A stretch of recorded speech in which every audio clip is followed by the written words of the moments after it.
नमस्कार, आप देख रहे हैं केबीसी न्यूज़। देखिए, आज मेरी मौजूदगी है तेजस्वी प्रसाद यादव के सरकारी आवास के पास और आज बता दें कि एक अहम बैठक होने वाली है महागठबंधन की। जो कोऑर्डिनेशन कमेटी है उसकी बैठक होगी और इन तमाम चीज़ को लेकर के ये देखा जाएगा कि आखिर आज जो बैठक है उस बैठक का जो मुख्य उद्देश्य है वो क्या निकल के आता है, ये समझने वाली बात होगी। बता दें कि इस बैठक में सभी दल को, जितने भी महागठबंधन के घटक दल हैं, तमाम दल को बुलाया गया है बिना एक के। बता दें कि जो एक अमुख घटक दल है वो है मुकेश सहनी। आज मुकेश सहनी नदारत हैं इस बैठक से और आज मुकेश सहनी नदारत क्यों है, कैसा है, क्या क्या बातें चल रही है राजनीतिक गलियारे में, ये समझने की बात होगी। सबसे पहले इस बैठक में शामिल होने के लिए जो कांग्रेस के प्रदेश अध्यक्ष राजेश राम और साथ ही आपको बता दें कि कृष्णा अल्लावरू और तमाम कई नेता पहुंचे और वो नेता क्या कुछ कह रहे हैं बैठक से पहले आप सुनिए उनके बयान।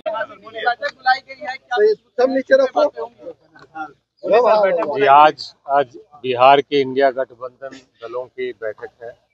ये बैठक रेगुलरली हो रही है और चुनाव के इर्द गिर्द जो भी काम है, रणनीति है, कार्यक्रम है, उस पर चर्चा होगी और आगे कैसे बढ़ेंगे उस पर निर्णय होगा।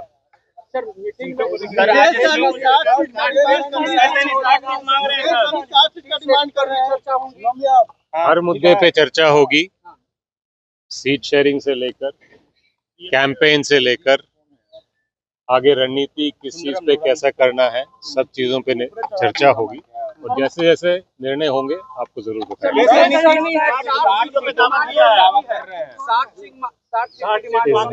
इस बार कांग्रेस और इंडिया गठबंधन के सारे दलों ने ये निर्णय लिया है कि 243 सीट इंडिया गठबंधन लड़ेगी।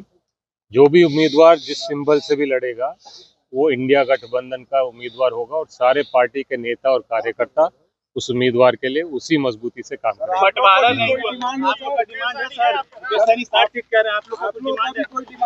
भैया, डिमांड हर दल का होता है, हमारे भी डिमांड है, अलग अलग दलों की डिमांड है। मिलजुल के हम बैठ के रास्ता आगे निकालेंगे। जैसे निर्णय होगा आपको जरूर बताएंगे। मंत्री का चेहरा फाइनल हो गया। जब भी कोई भी बात होगी आपको बता देंगे। कोऑर्डिनेशन कमेटी मुख्य कमेटी है, उसके साथ उप कमेटियां हैं, मैनिफेस्टो कमेटी है, सीट शेयरिंग कमेटी है, कैंपेनिंग कमेटी है, सोशल मीडिया कैंपेनिंग है, सारी विषय पर होगी। और सीट शेयरिंग पर भी हमारे बहुत अच्छा रिजल्ट में हम लोग पिछले कई सीटिंग में हम लोगों ने उसमें बहुत सफलतम प्रयास हुआ है। आज भी हम लोग कोशिश में है कि वो सफलतम प्रयास रहे और हम आने वाला समय में इतना जरूर कहेंगे कि हम लोग इंडिया गठबंधन के लोग बहुत ही ताकतवर होकर के उभरेंगे। आपस में हम लोग को कोई भी किसी भी विषय पर कोई गतिरोध नहीं। तो मुकेश सहनी 60 सीटों की डिमांड कर रहे हैं गठबंधन में कोई। देखिए मांग यदि गठबंधन है और गठबंधन के अंदर यदि है तो मांगने का हक सबको है, मुझे भी है, उनको भी है, आरजेडी को भी है और माले का है, सीपीएम एमएल का है, सबका मांगने का हक है। इसमें बुरा क्या है? अच्छा है, मांगना चाहिए। मांगेंगे कहाँ? एनडीए से थोड़े मांगेंगे, मांगेंगे तो गठबंधन के अंदर ही मांगेंगे। आज रूटीन बैठक है और मतलब समन्वय समिति की, और उसमें अब चुनाव का समय है, समझ ही रहे। अभी जो SIR पर जो डेवलपमेंट हुआ उस पर चर्चा होगी, फिर आगे बताया जाएगा क्या क्या चर्चा है। 60 सीटों की डिमांड रखते हैं सर, उन्होंने फेसबुक पे पोस्ट किया। अब देखिए ये सब चीज़ हम लोग का आंतरिक मामला है, हम लोग देख लेंगे। धन्यवाद। तो आपने सुना, सब अपने अपने तरीके से अपनी अपनी बातें बता रहे हैं कि कोऑर्डिनेशन कमेटी की बैठक है और इसमें जो कुछ ख़ास निर्णय होने वाले हैं, वैसे ख़ास निर्णय तो आज ज़रूर ये होगा। सीट के बंटवारे पर भी बात हो सकती है।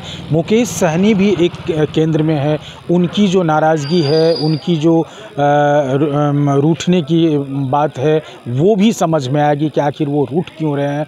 कयास तो ऐसा भी लग रहा है कि मुकेश सहनी 60 सीट की तो दावा कर रहे हैं, लेकिन वो क्या कहीं बीजेपी के साथ तो नहीं घुलट जाएंगे या शामिल हो जाएंगे, इस पर भी बात चल रही है। लेकिन दूसरी तरफ ये भी कहा जा रहा है कि वो कहीं नहीं जाएंगे, वो अपने काम से कहीं बाहर गए हुए हैं, वो कोई नाराज़ नहीं है।